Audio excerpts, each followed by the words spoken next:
Today we are going to work on finding the volume of prisms and cylinders. The first thing we need to ask ourselves, and the thing we need to understand, is what is volume? When we say we're calculating that, what are we calculating? If we were using my classroom, where would the volume be? If we look at this visual, the volume is everything inside this shape. It's how many unit cubes it takes to fill up this shape. The definition of volume is the amount of three-dimensional space that an object occupies. This is something you should write down in your notes at the top of your worksheet for today. Amount of three-dimensional space that an object occupies. Feel free to pause the video if you need to. Volume is measured in units cubed with this 3, and that's how it's said, is units to the third power or units cubed, because this is a three-dimensional object that we are finding the volume of. So what does volume look like? When we look at a three-dimensional figure, volume is the space inside. So it's like we've found the area of one of the bases of the shape, and then we're repeatedly stacking that area, that two-dimensional value, up until we fill up the shape.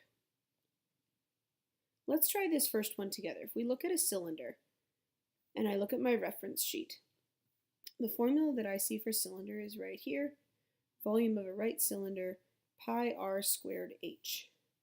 So when I look at this shape, first thing I'm going to write down is I'm going to write the formula. Volume equals pi r squared h.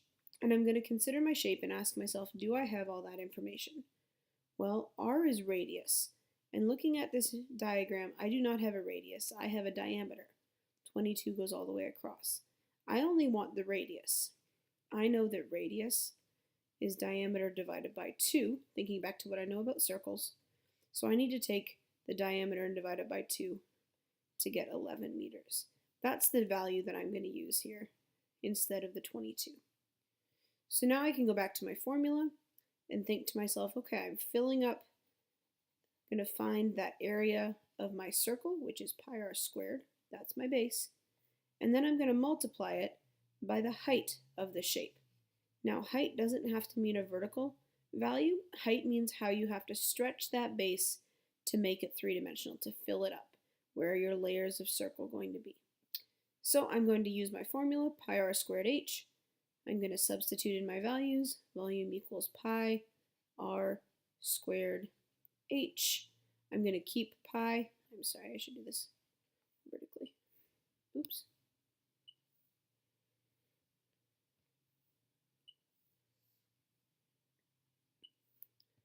I'm going to keep pi. R is 11 squared, and the height of this shape is 7. Now, I'm going to do all of the exponents and the multiplying that I can without using pi to keep my answer cleaner. So I'm going to take 11 squared, 11 times 11 is 121. So 121 times 7 is going to be 847 pi. Now, this is one answer, and this would be in meters cubed. This is called in terms of pi, this answer right here. Now, we can come up with a numerical value also, which is when you take 847 and you multiply that by pi. And in doing that, you get 2,660 now I'm going to round here, 93 meters cubed.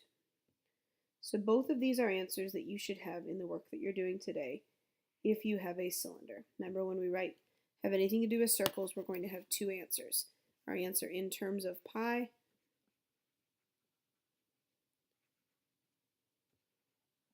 and a numerical value.